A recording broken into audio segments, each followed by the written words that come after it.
asked me if I could have anything to talk about. I always have something to talk about. You must get the impression by now that I enjoy giving these talks. I hope you're not finding them too repetitive or too boring. If you are, just leave. I won't be upset. It won't bother me at all. Or better yet, just the goodies are all up here behind the counter. Stick around behind the nose. Anyway. What I suggested for a short notice thing was that I could put together a quick presentation on a workshop that I went to for a week last November. Started the Halloween weekend and ran for a week, culminating with the Timber Framers Guild Eastern Conference at Saratoga Springs. The workshop was sponsored by the Timber Framer Guild, part of their ongoing investigations into the roots and sources of our craft. The Guild has been doing this now for 25 years, not a workshop every year or anything, but it's just been a sort of a continuous project of the Guild. And this one was presented by Jack Sobin, who's a RISD trained architect, lives in Windsor, Mass. He's probably one of the most knowledgeable people I know on vernacular architecture of the Northeast. He's an incredible guy. He does build timber frames himself, and when he does, he works entirely with hand tools, no power tools. It's all done by hand. And he claims that he can do it just as quickly that way as most people can do it with power tools. I've known him for years, and after watching him work, I believe he is not far off as long as it's not too gargantuan a project. At some point, the economies of scale allow the power tools to take advantage. But if it's something where you're only making a few of any one piece, he probably can do it. The other guy that presented it was Laurie Smith. He's a professor of ceramics from Wales. And he got interested in how medieval buildings were designed when he discovered some really strange symbols carved into the mantle of a new home he bought in the hills of Wales. I won't even attempt to pronounce the name of the place. Welsh is all consonants, and I don't know how you pronounce a word with no vowels in it. Anyway, and he started investigating this stuff, and has done quite a bit with it, has found examples of it in many historic buildings in England, and he calls it geometric design. It emphasizes proportions rather than dimensions. It's essentially a way to build without ever having to use numbers, never having to use math. It has a lot of advantages, and it particularly has a lot of advantages in the Middle Ages, or a long time ago, before we had a very educated populace, where the average builder probably could not read, probably could not do math, but could memorize a few rules, could learn to do some very simple geometric constructions, and from that produce a building. And I'll show you some examples of some of those buildings.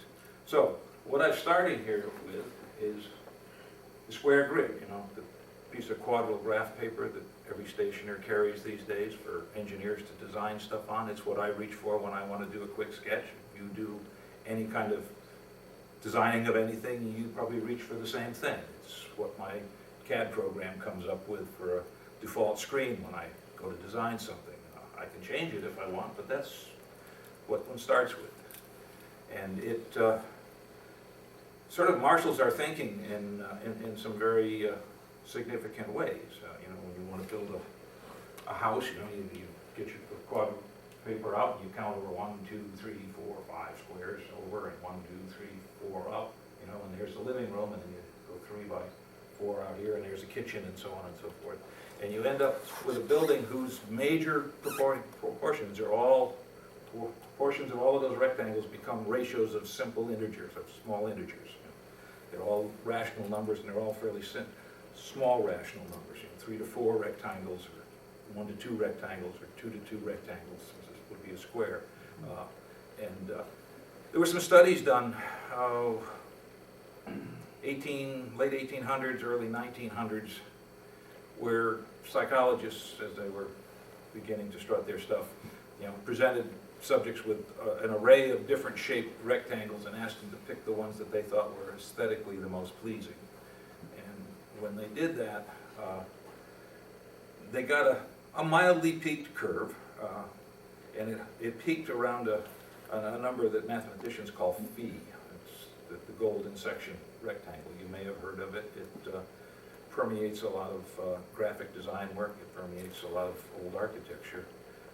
Some people call it a magic number. Some people call it math's most special number. I don't happen to agree with that. I think pi and e are at least as interesting a number. But it generates a rectangle with fairly pleasing proportions. If one side is a unit long, the adjacent side is 1.618 to infinity. It's an irrational number. And one of the things that this method of design does for you is it allows you to generate not only golden rectangles or magic rectangles, but lots of proportions that are irrational numbers. Square root of 2, square root of 3 are all also irrational numbers. And these tend to be, I think, a little bit more pleasing, but it's an aesthetic matter. The psychologists that did these studies published them all, and in the intervening time, as in any academic pursuit, many other people have jumped in and said, no, it ain't so, here's the flaws in their studies are here or there, and we did it again, and we got a different result, and so on and so forth. So that's a matter of dispute. But it's been recognized for quite a while, I think, that buildings are not quite as pretty as they used to be. And there are several reasons for that. This guy,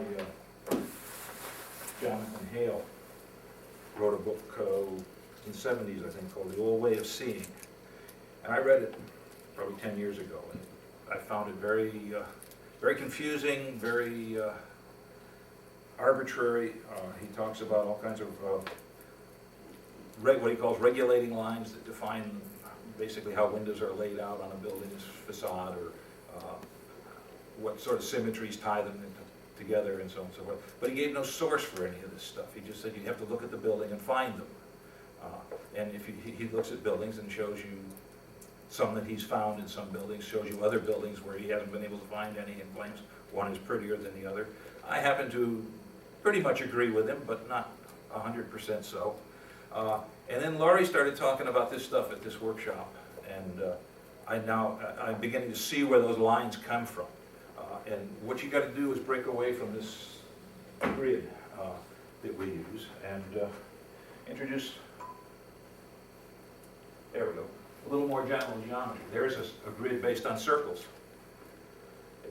If you look at it carefully, what you find is that it's a grid of circles. The center of each circle is at the intersections of one of the previous square grids. And what's of interest there is that there's a lot more intersections, and a lot more different directions defined, and a lot more different lengths. Square grid, it was all units of that spacing, grid spacing. Every dimension in there is some multiple of that grid spacing. Here, you got that distance, and that distance, and that distance, and that distance. Okay, they go off in different angles. If you know the diameter of the circles, you can calculate what every one of those lengths are based on one length, say the radius of that circle. If you know the radius of the circle, and that's all you need. And why this is of interest to an old carpenter is if he's going to use something like this, it says he can lay out a whole building with a rod that's some unit length. And this particular array is a little bit busy, I think, to work with, a little bit confusing. And so you can simplify it. And here's 3 examples of the use of circles in a much more simple array. This is called linear, and it's just circles along a line. Centers lie on the line. The center of each circle lies on the circumference of the ones on either side of it. And you can string them out as long as you want if you want a long narrow building. This is perpendicular, where you have 2 perpendicular lines, the dotted lines of the construct to produce the perpendicular line here. And then you draw circles that are all laid out along those two lines. And this is a rotational symmetry, and in this one, it's commonly referred to as a daisy wheel. And this is a construction I'm sure you've done many, many times, where you take a circle and just step off the radius of the circle around its circumference to get a hexagon, or the daisy in the middle. This is a wonderful protractor. It can all be done with a straight edge and a compass if you want to lay out a particular angle. When you have 180 degrees, you can generate 90 degrees fairly easily. 60 degrees, you can bisect that and bisect it again, and you can, lay out a whole series of angles very, very quickly with that construction. You don't have to use a lot of math, and you don't have to use a lot of fancy rulers, which would not have been available to a real old-time carpenter either. And here's an example of its use. Here's this linear construction that I showed. What we've done here is we've put the three intersecting circles produce two what are called vicia. Vicia piscis is actually the full name for it. It means fish's bladder, because it's a shape that's sort of like a fish's bladder. And if you draw a rectangle from the points of the four vicia, you get a rectangle that's called a root 3 rectangle, which means that if this is a unit, then the side here is the square root of 3 long, which is an example of introducing these irrational proportions into the thing. And then from the tangent to that rectangle into these inner dotted lines, circles, and if you look at that, clearly you can see the two vicia here in this rose window. And then you can add this construction here, the vertical line between the points of each of the vicia, and then a diagonal line out to the intersection of the inner circle with the axis, and that's here, and here, and here. Very, very definite geometry, geometric construction, regulating that thing, and yet it doesn't jump out at you. You have to look at it for a while to see it. So it's subtle, but it generates a very pleasing rack to hang the construction of that window on. An intellectual rack, not physical rack particularly. So there's an example of its use for adornment. But you go on here, this is the perpendicular one that I showed earlier, and this is the transept of a cathedral. I believe it's the cathedral at Ely, just north of Cambridge in England. And you can see that, well, any square will do here, but what's amazing is that when you construct draw a line through the ends of each of the vicia, that it lines up with this row of columns perfectly in both directions. And to go one step further, this is the nave of the same, this is the full outline of the same cathedral, and as you work back down the nave and put in a series of daisy wheels, all based on the same circle, again, you get the line of the columns that separate the aisle from the nave on both sides.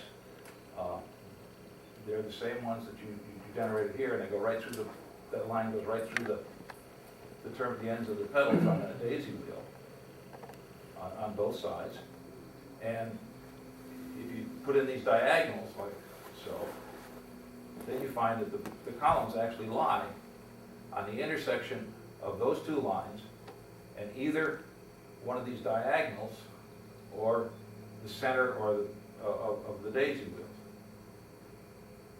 Okay, and furthermore, when you look at the thing carefully, I have to take the word for it, but it's reported by Laurie that if you go look at this thing carefully, the columns that are picked out by the rectangular construction, by the straight line construction,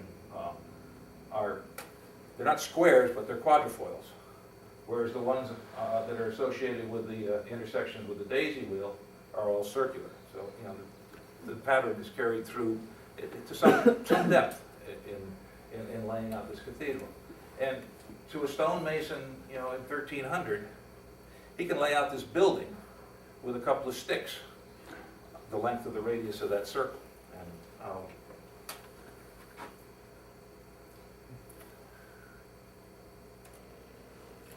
this is another one. This is another this is another construction based on a daisy wheel. This one's a little bit simpler. Start out with a daisy wheel,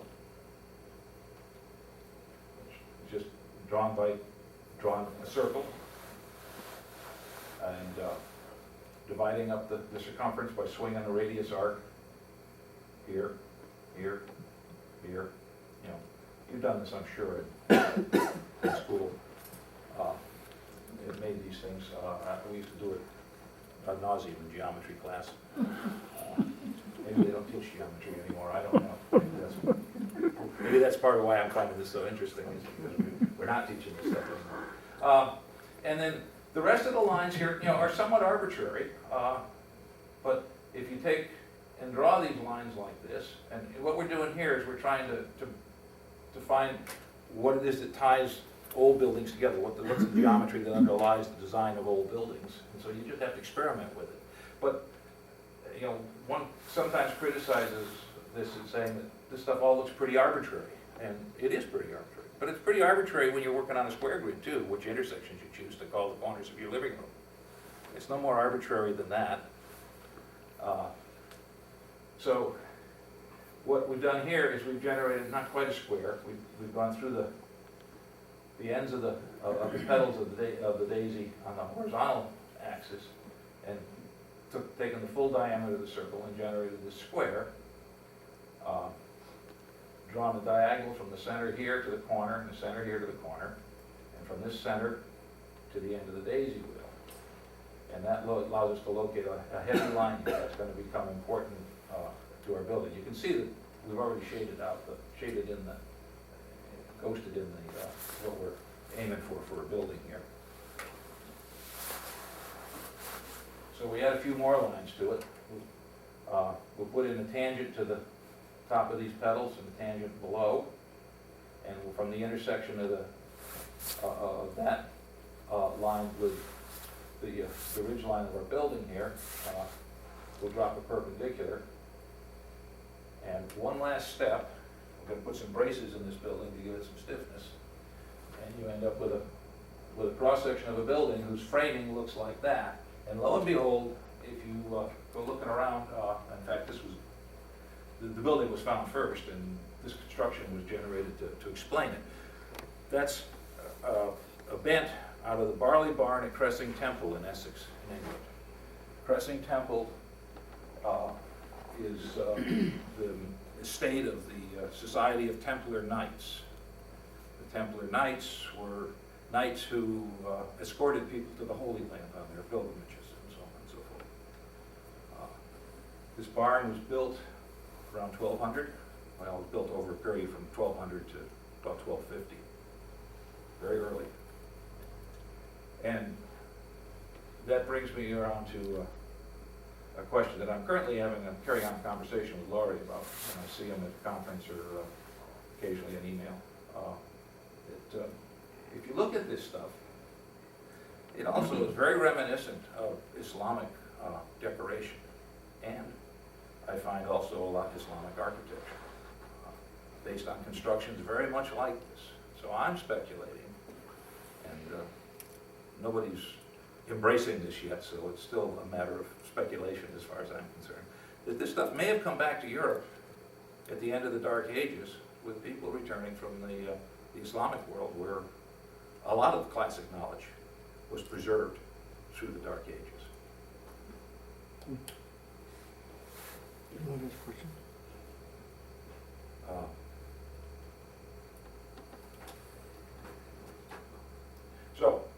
So much for some examples from history. There are more. If anybody wants, I can dig them out for you. I wasn't planning on making this a very, very long talk, so now we'll go on to the building that we built. This workshop was twofold. The first was to investigate this design process and see how it might apply to to buildings that we see around here. This is the first time Laurie's been over this side of the pond, so this is an effort that's just getting underway. To investigate its applicability to the kinds of buildings that we do build. We wanted to build a little building, not terribly big, something we could complete in a week. There were 20 of us at the workshop.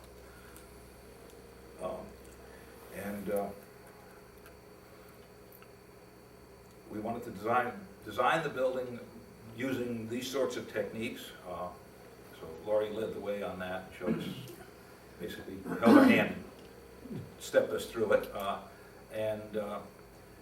It was the 200th anniversary of Henry Hudson's cruise on the Hudson River, so we decided we'd make the building sort of a Dutch vernacular building, which leads to some decisions about how things get proportioned. When I get to the end of this thing and can show you a picture of the frame, I will describe, I'll remind me and I'll tell you what makes the building that we built Dutch vernacular as opposed to English or German or something else.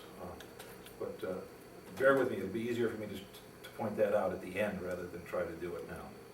So we decided, or Laurie decided, to start with 2 circles laid out on outline, just like the ones that I showed 3 of before. And draw a rectangle around them, include the half circles at each end to provide some more structure to the thing. And then he proceeds to add what he calls scaffolding, a bunch of extra lines into this thing to provide some intersections that he can use to pick off points of his building.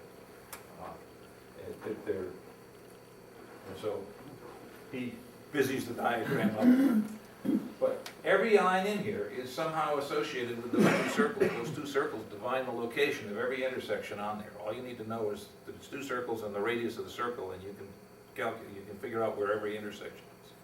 But you don't need to, because you can also just draw it and pick it off the paper.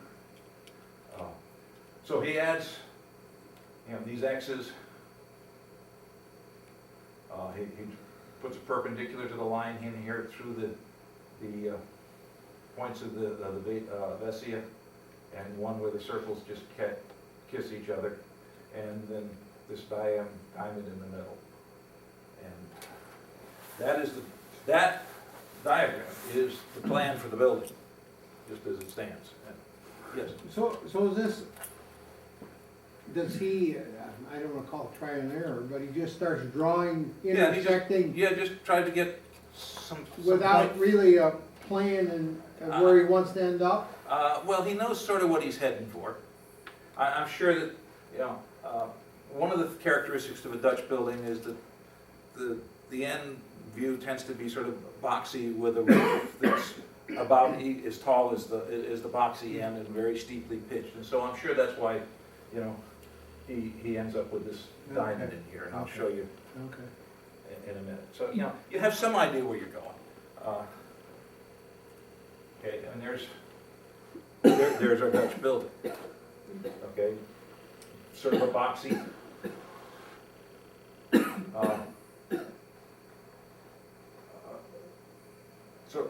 A boxy-looking thing under a fairly steep, high-pitched roof. And we'll split the thing up and make it look even more like a building. And we're going to add some more odds and ends to it. Okay. And basically, what we've done here is we've picked out a few intersections. We got the basic outline of our building. Okay. We're going to take this intersection, and that's going to define the division between the first and second floor. We're going to take this intersection up here, and that's where we're going to put collar ties in on the rafters to give you headroom on the second floor.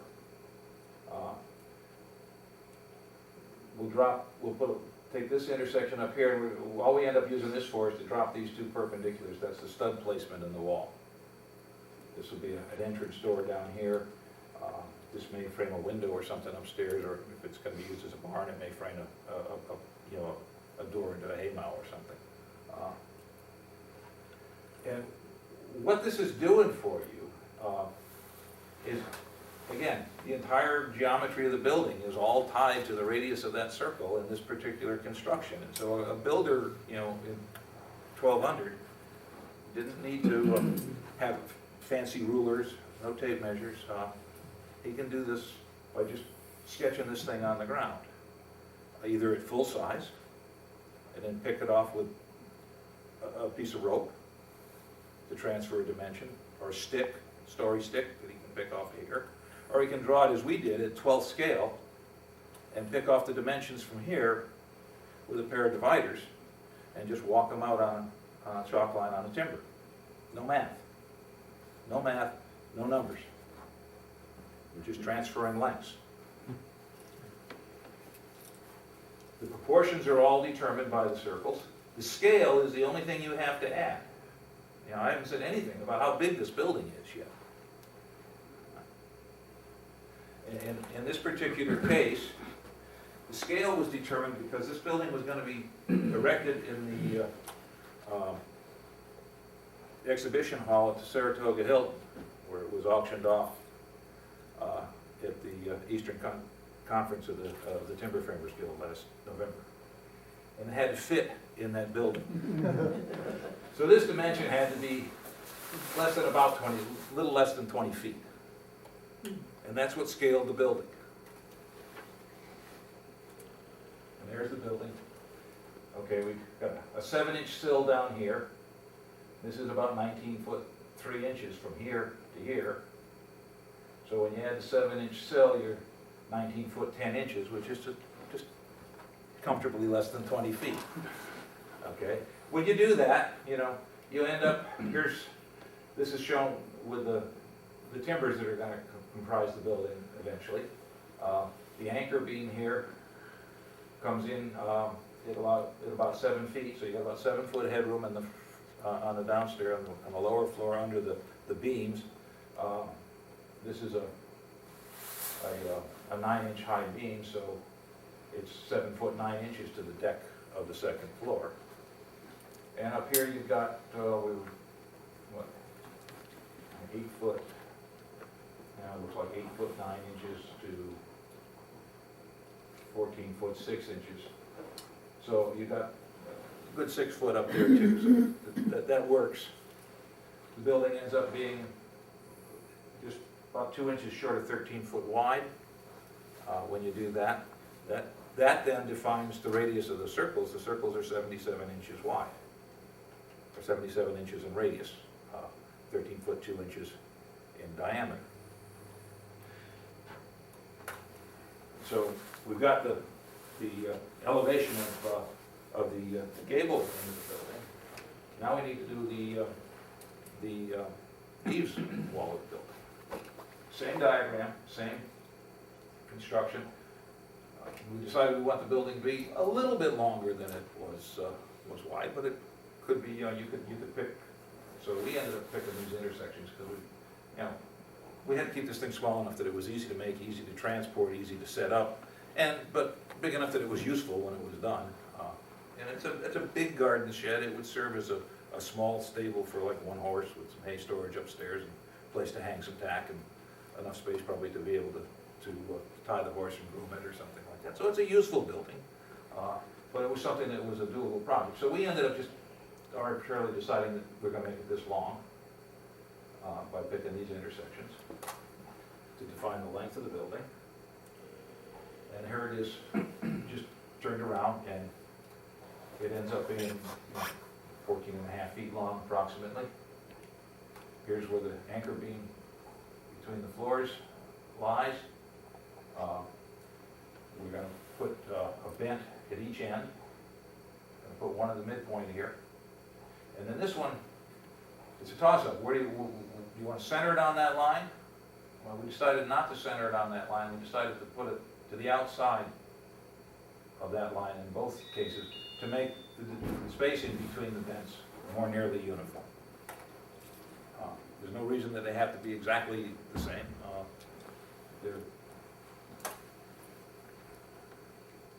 And a lot of this sounds really arbitrary, but it's really not any more arbitrary than doing it the way we conventionally do it. We decided we want a building to be about so long, and we pick those points, and we do it.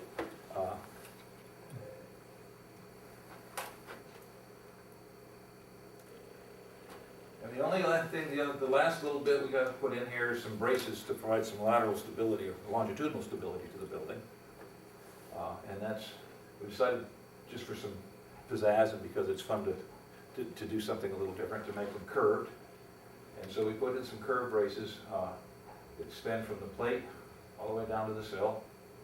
And the arc of the curve is the radius from this point where this bend intersects the sill to the opposite end of the building. That's the arc of that curve. And then the brace is just some 6 inches wide and 4 inches thick. Those numbers are determined more by structural than anything else, structural considerations than anything else.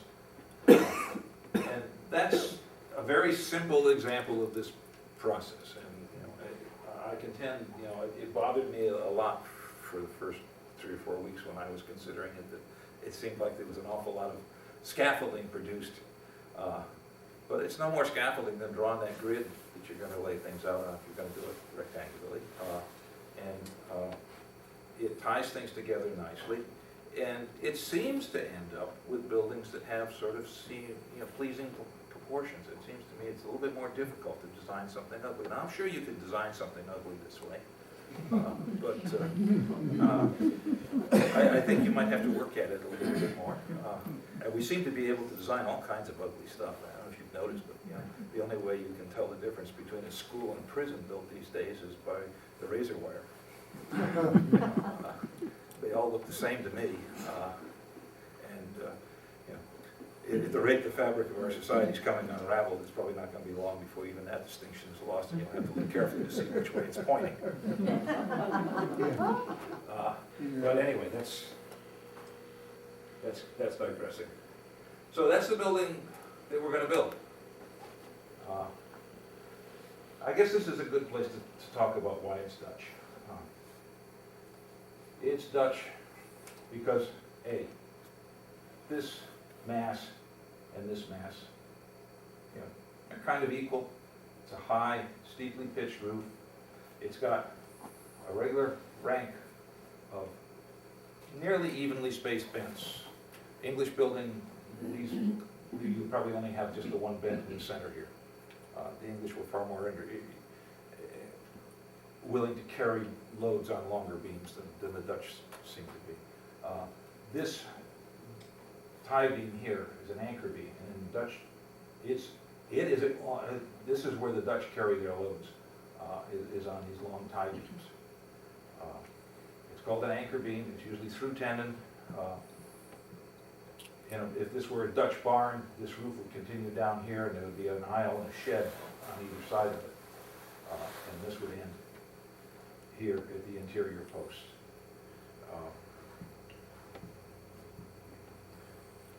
It's Dutch because the joists under the floor are big, heavy beams, and the eave wall sill is just a little ribbon 2x notched into the top of them. Usually it's just nailed to the top, not nailed to the top, but notched in and nailed rather than pegged. The tenons for the posts usually go through it into the joists underneath. But that's very typical Dutch construction, is just to have that little ribbon sill on the longitudinal walls as opposed to another great big heavy timber. But the joists, transverse joists, just like the transverse anchor beams, were big heavy timbers. What else was Dutch about it? That's the essence of it, I guess. It's Dutch houses look very much like this. Dutch barns look like this, except that they usually have an aisle on either side. And the cows were usually housed in the side aisles facing inward. The hay was stored in the center. The center floor became the threshing floor. So we're going to build this. We're going to build it, and the goal was to build it entirely with tools that would have been available to a carpenter working in 1800. No power tools.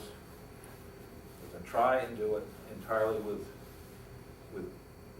tools that were available at the turn of the 19th century, beginning of the 19th century. Now, we cheated in a couple of places, and I'll point them out as we go along. Some of them are debatable whether it was a cheat or not. We did use a spirit level occasionally. I wish we hadn't. I don't think we needed to, but anything you can do with a spirit level, you can do with a plumb bob. Spirit levels were available. Level vials were around after about 1750. People started making spirit levels. They were difficult to make. They were very precious, and they usually appeared only in scientific instruments, surveyor's tools, and navigational instruments. They were too fragile, too precious to be banging around in a carpenter's toolbox at that time, in my opinion. But anyway, we did use the spirit level. I contend we could have done it with a plumb bob. The other place we deviated, major place we deviated, was in the augers for boring holes. And I guess I'll talk about that when I get to it.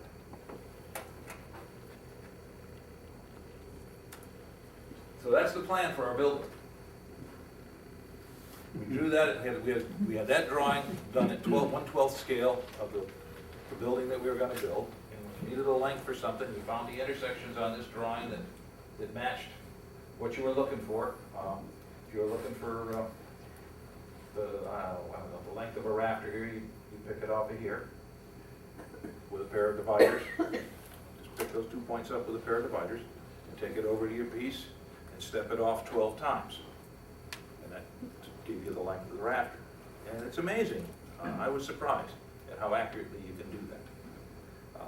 It turns out the building we actually built was a ½ inch bigger in 14 feet in length. And every dimension in the building was scaled similarly, in proportion to that extra ½ inch. And we finally determined that the reason that happened was because it was very wet. It was rainy, soggy weather, and the paper that this was drawn on, it expanded a little bit.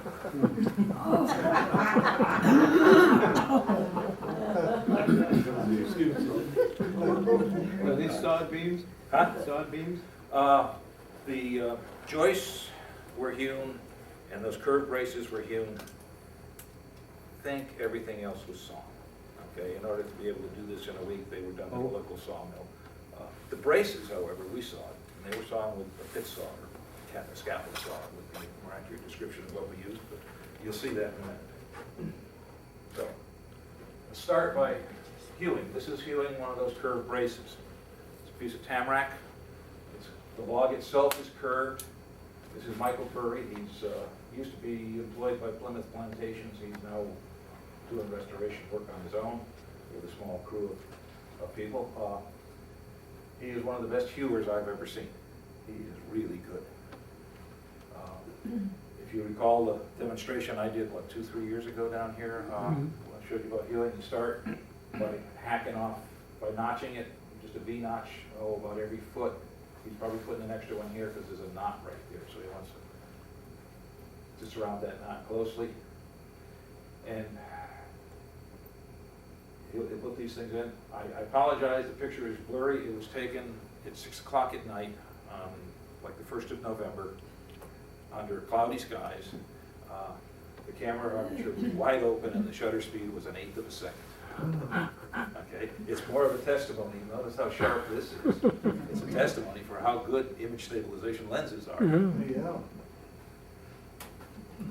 Okay, so here he's doing what's called joggling, cutting the notches in, and he comes back with his axe again, same photographic conditions. This was a few minutes later, and knocks off the pieces between them. Then he'll get up on top again with an axe and score to the line, and hew with a broad axe. Here, this side has been hewn, and actually here, all that we attempted to do at this point was to hew enough of a flat surface. This isn't hewn to the line, it's hewn to give us enough of a flat surface on both sides of the log, so that when we put it up, and the 4 braces are going to come out of here, sawn one next to the other. So you hew the thing roughly, put it up on the scaffold, 1800, that scaffold would have been wood, but, once again, we made a few approximations just to be able to complete the thing in a week.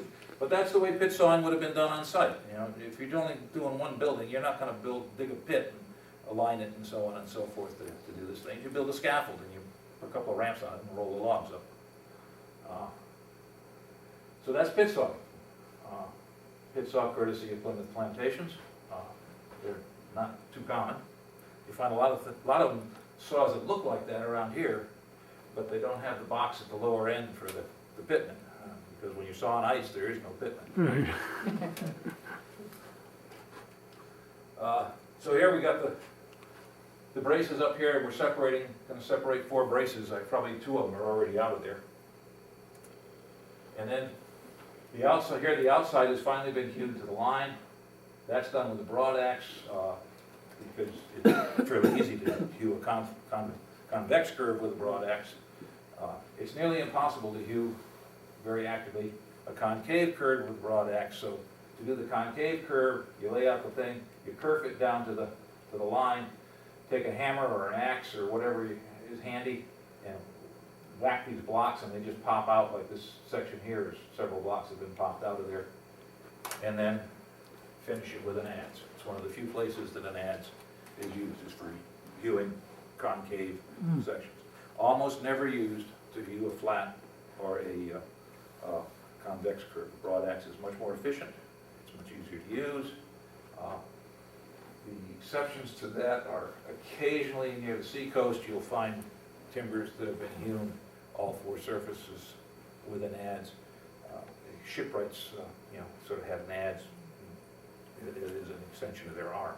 They just live with the thing. And so that was a tool that was more comfortable and common to the guy that was looking for something to do in the wintertime when they weren't building ships. He built himself a house, and quite often those would be hewn with an adze. The tool marks are very different, and it's very easy to tell the difference if you ever see it in a barn.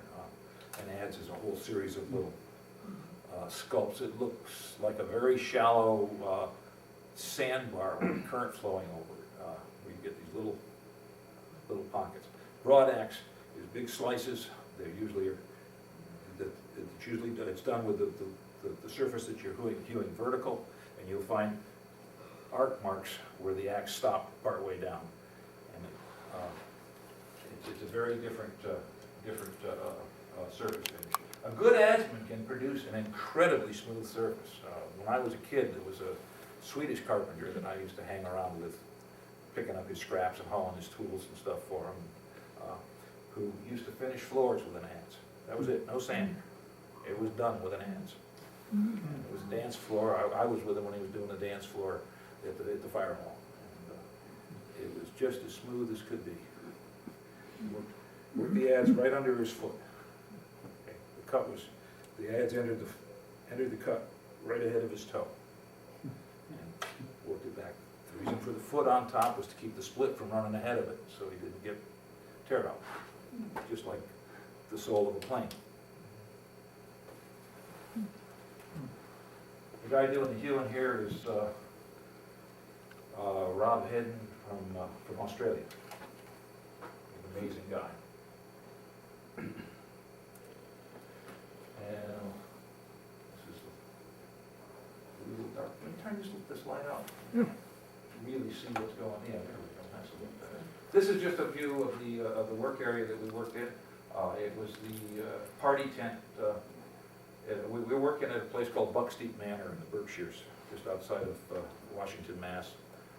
This was between seasons. They do hiking, weddings, party-type family get-together things in the summertime, and then they do cross-country skiing in the winter, and we nabbed them between seasons, and they left their party tent up for us to work under. And it was a wonderful place to work, because we did have some rain, some snow also, with the 1st of November, but it provided a nice level floor to work on, and that was a big help. The whole building was done scribed, all the pieces were scribed to each other. There was no square rule involved. Square rule didn't become at all common until probably about 1806. It came in on the Square rule, I think came in on the coattails of the Industrial Revolution, when people started thinking about making interchangeable parts. And then square rule is its application to timber framing. Prior to that, each piece was usually cut to match the one it was gonna fit with. This is the other, you can't really see it. You can see it when you look at the slide on the screen directly, but it doesn't show well here. This is a screw auger. You've seen them, I'm sure, these things with a T handle and a spiral auger and screw lead point. That was a cheat. We knew it was a cheat. The bit we should have been using, oops, is that one. And I hope I can go back on this. Right, just use the arrow, back arrow, Backspace or back? back arrow. Okay. This is the bit we should have been using. This is called a shell auger. It's forged by Blacksmith. It's a half cylinder with a little flat lip on the edge here, sharpened on one side. No screw to center it, no screw to pull it down into the wood. You gotta push it into the wood. It won't start itself. You can't start it, it'll just walk across the timber if you try to start it. The only way you start it is by taking a gouge and producing a little depression like this. Or if it's really pretty work, you find a gouge that matches the radius and scribe that circle and lift the chip out of it. You can tell if a shell auger was used for drilling holes because they all end up being chamfered, even if there's no reason for the chamfer. And the chamfer is what's left of this little depression that you need to make to start it. So if it's done with a shell auger, there'll always be a little chamfer around the outside edge, unless it was something somebody was doing really fancy work and scribed it like that and lifted the chip. But generally you can tell because you'll find the hole looking chamfer. So you set that thing in there and you got to lean on it and turn it. Okay, and it cuts, it'll pull chips. You got to keep pulling it out of the hole to get the chips out or they jam. Okay, the screw on the spiral on a spiral auger is there to lift the chips out, so you don't have to keep pulling it out of the hole. And it doesn't have the screw to pull it into the bit, and it doesn't have anything that centers it. You got to center it with this little depression that you make here. It's my contention that they probably weren't used very much, and I sort of did a couple of experiments with 2 or 3 of the guys there. We swapped off, and one of us would cut a mortise using this thing, and one of us would cut a mortise just with a chisel. And you don't save an awful lot of time using this thing. You can cut it just about, unless it's a really deep mortise that you're cutting, you can cut it just about as fast with a mallet and a chisel alone. So I don't think these things were used too much. They probably were hated because you really had to lean on them to make them go at all. So they were very labor intensive. They were slower, and they're slowed down because when you're really leaning on the thing, you only get about a half a turn per stroke. With a screw auger, the thing is doing enough of the work for you that you can get a turn every stroke. So they go about twice as fast.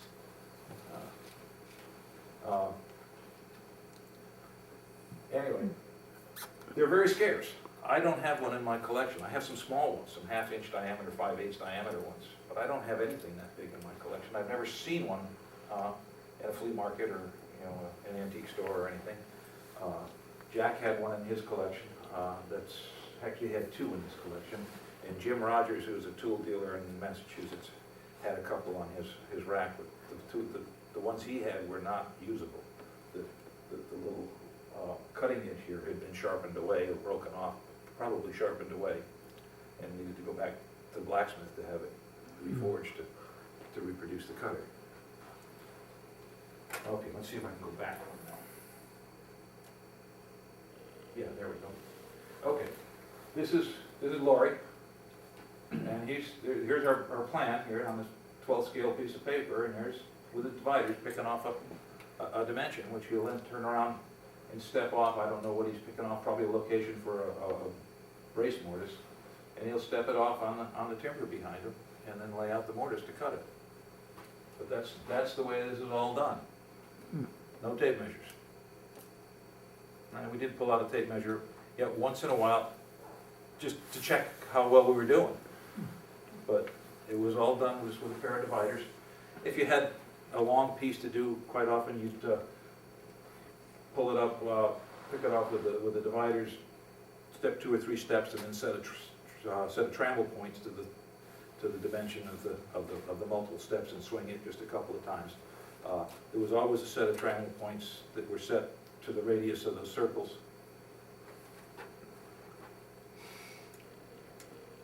Okay, there's one of those curved braces being, well, actually, it's already scribed in to the wall here. Let's see, end of it here, and lapped into the post here, and Witt's just putting a marriage mark on it so that when we take it apart, you can get the brace back where it came from.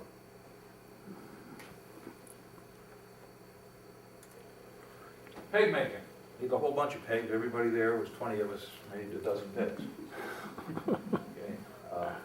They're made on a shaving horse with a draw knife. You can see down here a round of red oak, about 10 inches long. Nice straight grain red oak. You take your carpenter's square. We were using 3/4 inch pegs, so you divide this thing in half and then the quarters, and then take your carpenter's square and use the tongue of it to lay out 1.5 inch squares on that thing. And then take the froe, which is laying right there, and cleave it through the middle, and then cleave each of those in half, and then on that grid that you did, you try and keep dividing it into equal sections. Whenever you're trying to reeve something, you always want to keep the mass of material on both sides of the froe or both sides of the axe approximately equal. If you don't do that, the only exception to that is if you're making shingles. If you don't do that, the split will always run towards the thinner side. And there's a very good reason for that. That's because that side bends more, which puts the wood on that side of the thing, the tensile stress on the wood on that side of the thing is greater, and so the split tends to run that way. If you're making shingles, you use that effect. You take off cleave a thin shingle off the end of a billet, and you get a 1/2 inch butt, tapering down to nothing at the other end. You can adjust how far that taper goes by how big you make the butt end. So if it's running out before you get to the full length of the billet, you got to make your butts a little thicker. And between each shingle, you turn the log over.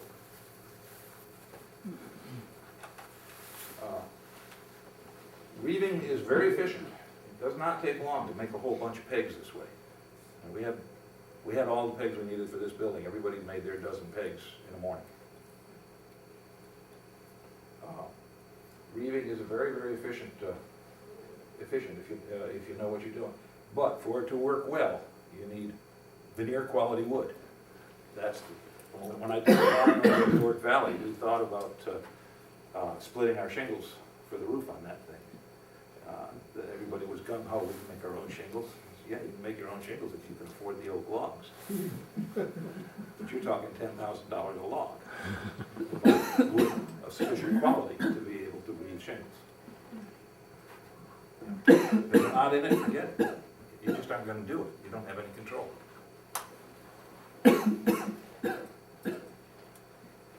Okay, this is setting up to scribe a pair of rafters. There's one rafter here, another rafter here. Across the base of them down here, there's a piece of wood with the full width of the building stepped off on it, so we knew how far the bottom ends of them had to be apart.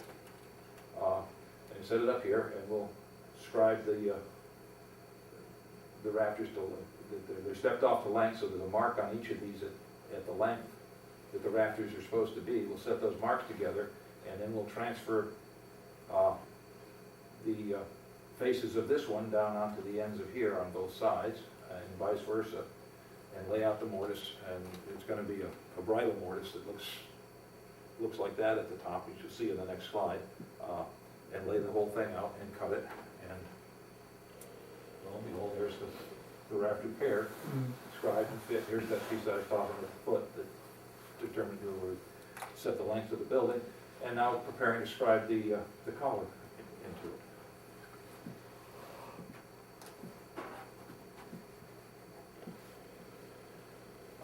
This is making corbels. In the ends of the building, in the end walls of the building, the gable ends, we have just diagonal braces in the upper corners. of the vent. In the interior, in order to preserve headroom, we used solid corbels in the corner that didn't project out into the room quite so far. And this is making this corbel. It's about a 4.5 by 12-inch piece of wood there. It's already been cut at the angle it needs to be, and what they're cutting here is the tenon shoulder. Pop that off, compare it down to the line, and then turn it over and do the same thing on the other side, and you'll end up with a tenon on the end of that.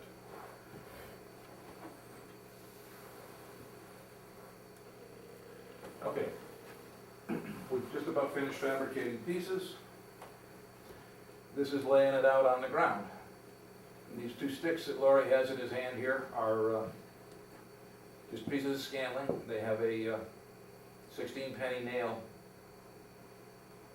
protruding through them 77 inches apart. That's the radius of those circles. That's the radius rod that allows you to lay out this building. These blocks on the ground here are just a piece of plywood.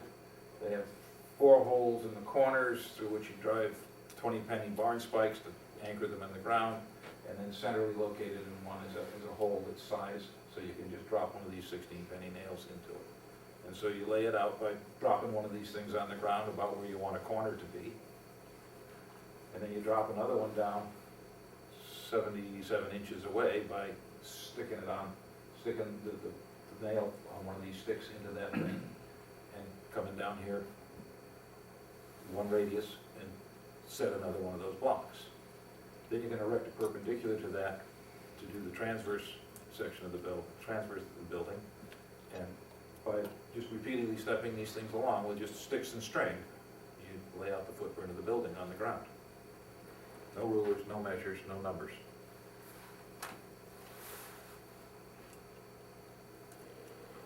So, we've got the parts, we got it laid out on the ground, and now we're going to put it up. This is the first vent going up.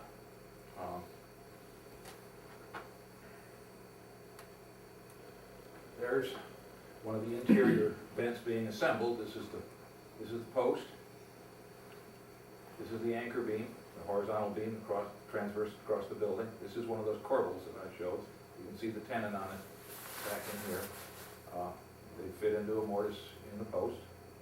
This will get shoved together and the pegs put through each of these holes. This notch up here is the housing for one of those curved braces.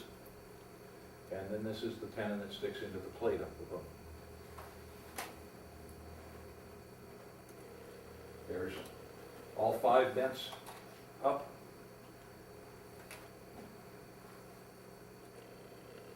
See it right there, a week? Pardon? A week? A week. Set and rafter pairs. We started on Friday, well, everybody got there Friday night. We had supper and went to bed, and got up Saturday morning and started. This assembly here is the next Thursday.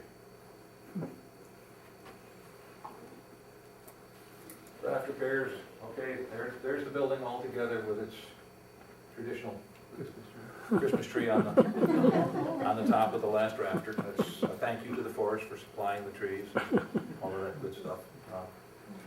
Tradition, it's a nice tradition, I like it. That's it. There it is, adorned by its creators. Always been a picture of the crew that put it up. Now, we took it down at this point, and then hauled it up to Saratoga Springs, and put it up again in the exhibit hall. And you can see we're right up to the, we had this space where the lighting was recessed, but, we're right up to the ceiling. That's the way we sized it. This looks kind of yellow, and the reason for that is that the lighting in there was predominantly sodium, and I didn't bother to screw around with the white balance on my camera. I just decided to picture it. What happened to the building? The building was auctioned, sold for, the frame was auctioned, sold for $8,100. And that went into the Guild's general fund for their supporting both this kind of research and their apprenticeship program. The Guild runs a full U.S. Bureau of Labor Certified Apprenticeship Program for timber framing. So then you took it down again and, Took it down again, and the guy hauled it off, it was going to Texas. You got your circles right there on the beam. Yeah. We adorned the thing before we finished with it with The plans. 2 circles, basically with the plans. This is what Laurie found carved on his mantle, was, in his case, it wasn't a daisy wheel, it's what I call a Teutonic cross, which is just what you get when you do that perpendicular thing with circles on each side. You get 4 horn-shaped I don't know what to call it. But I call it Teutonic cross, is what he found and why he got started investigating all of this stuff. Now, I think, you know, if this stuff really does have its roots in the Islamic world, his background as a ceramicist probably meant he was already somewhat familiar with some of this stuff, because this is the sort of constructions that go into all of this Islamic artwork. The tile mosaics and stuff you see on Islamic buildings are all laid out on this kind of a theme. And finally, the Timber Framers Guild's logo. Burned into another empty, and that's it. That was all pine? This is all pine, with the exception of the braces, which were tamarack.